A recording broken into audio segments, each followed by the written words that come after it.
Bonjour à tous, nous sommes le vendredi 6 novembre, voici les titres de l'actualité. Le top départ du Vendée Globe, c'est dans un an, jour pour jour, J-366, car 2016 est une année bissextile. La mairie des Sables d'Olonne a lancé ce vendredi un compte à rebours. Les skippers, eux, sont sur le pont. C'est le cas notamment d'Arnaud Boissière, tout juste rentré de la Transat Jacques Vabre. Il se prépare déjà pour le Vendée Globe. Et puis autre décompte, celui des élections régionales. Dans un mois, le 6 décembre prochain, ce sera le premier tour. Les électeurs seront-ils au rendez-vous? En Vendée, qu'en sera-t-il? Avez-vous l'intention de vous rendre aux urnes? Nous sommes allés vous poser la question du côté de Chaland. Et puis en fin d'édition, nous irons à la rencontre de Lodi, une chanteuse et musicienne vendéenne à l'univers très particulier. Cyborg, sirène et vieux poumons font partie de ces mélodies, un mélange poétique et onirique. Le décompte a donc été bien lancé. Dans un an, les skippers du Vendée Globe prendront le départ à 13h02. Ce vendredi, la mairie des Sables d'Olonne a donc lancé un décompte, un compte à rebours sur le bâtiment des Atlantes.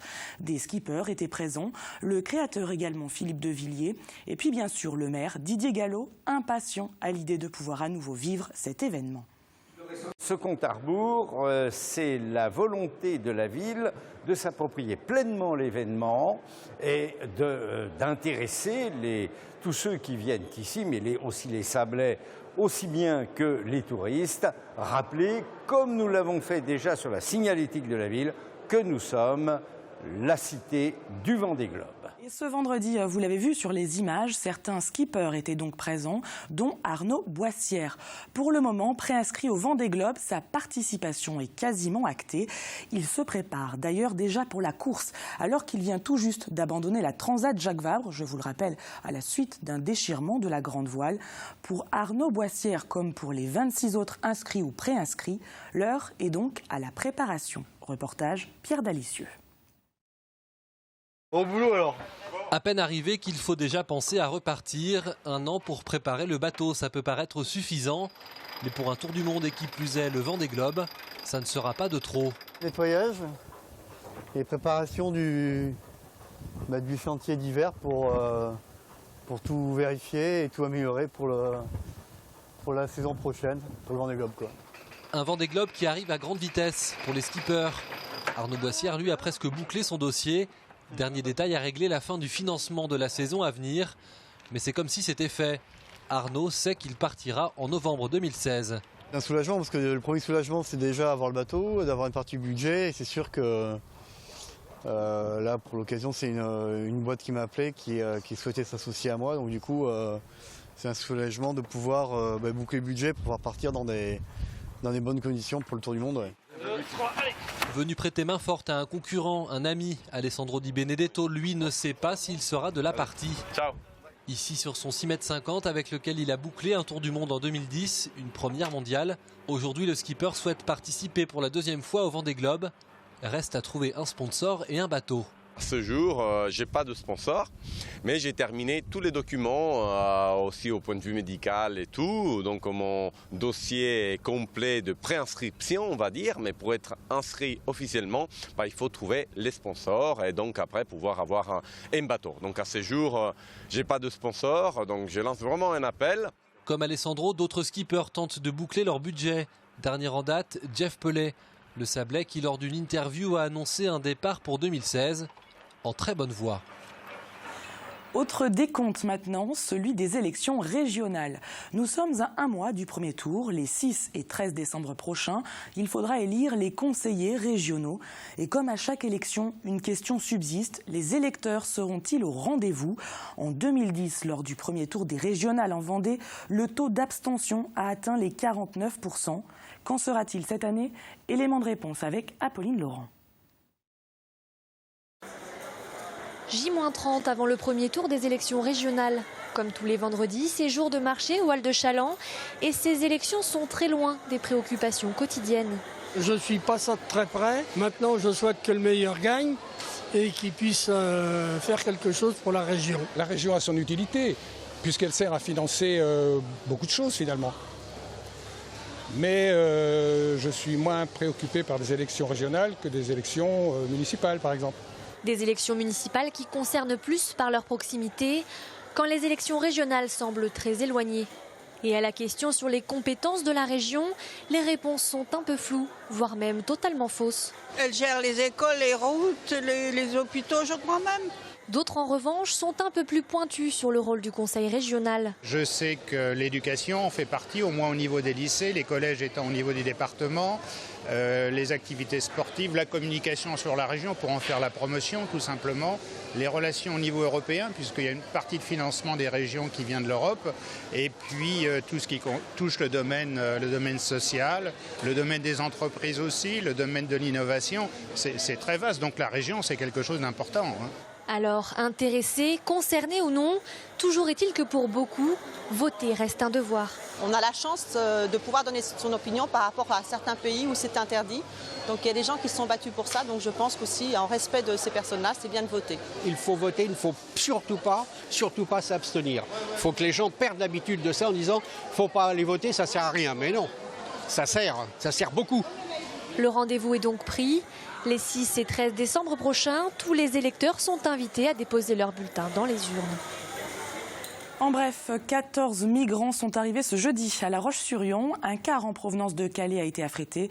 Ils sont hébergés au centre AFPA, tout comme les 14 autres migrants arrivés samedi dernier à Fontenay-le-Comte. L'Office français de l'immigration et de l'intégration prévoit de les informer sur les procédures administratives, demande d'asile ou encore retour volontaire au pays d'origine. C'est une étape décisive qui a été franchie pour le passage du Gois.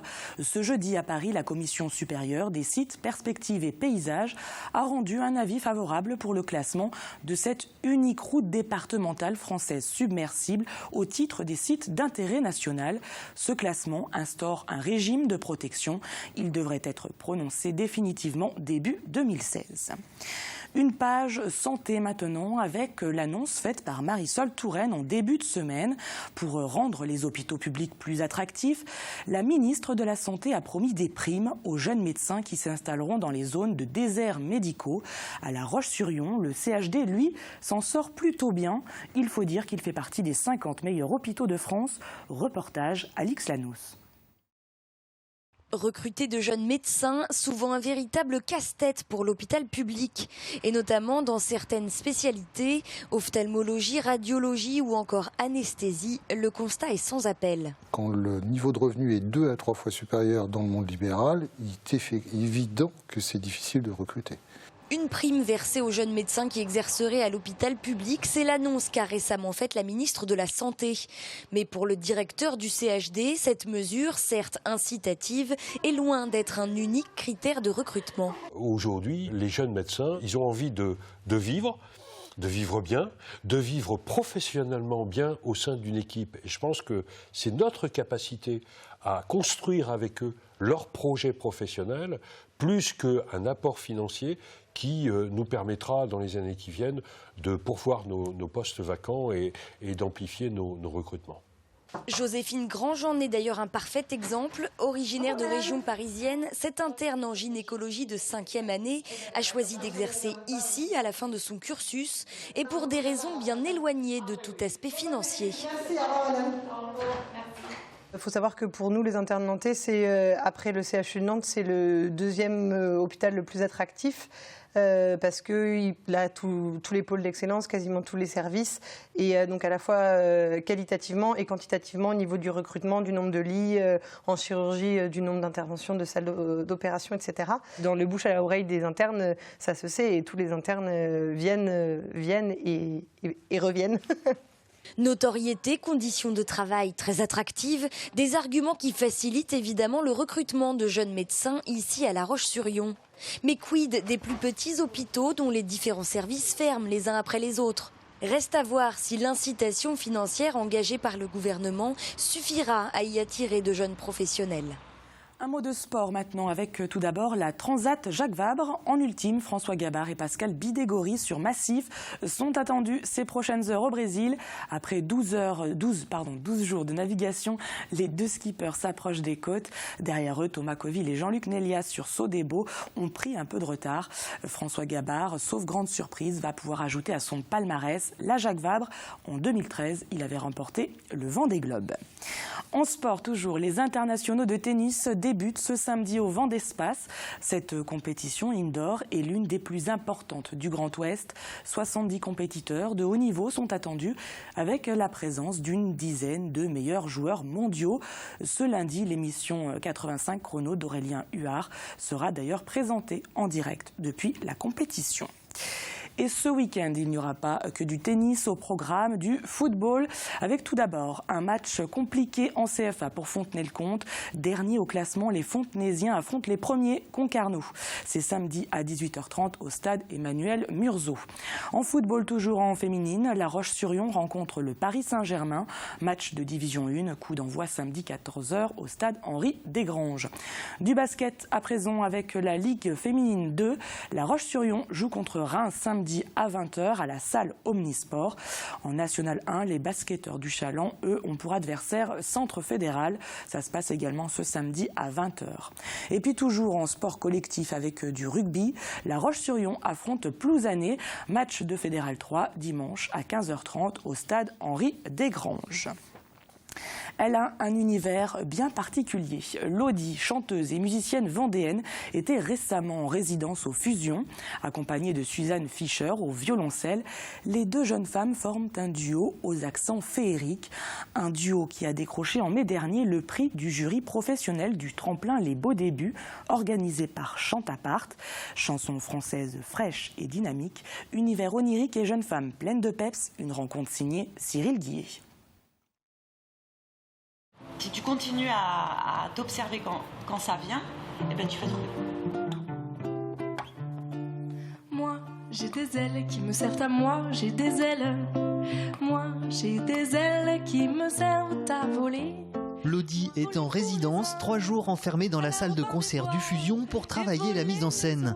Sur les indications de Lise Marais, le duo s'exerce sans relâche et peaufine les derniers détails. Sinon, on est dans nos répétitions à deux et on n'a pas cet œil extérieur hyper important en fait.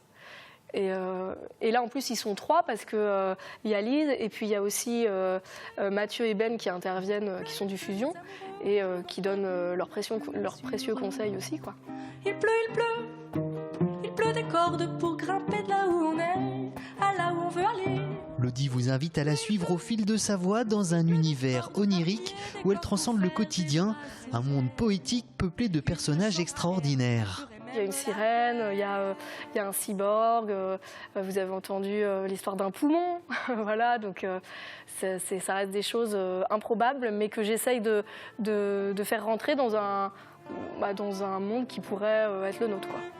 Lodi est accompagnée par Suzanne Fischer au violoncelle et au chœur. Voilà 1 an et demi qu'elles travaillent ensemble et la présence de cet instrument est un véritable plus.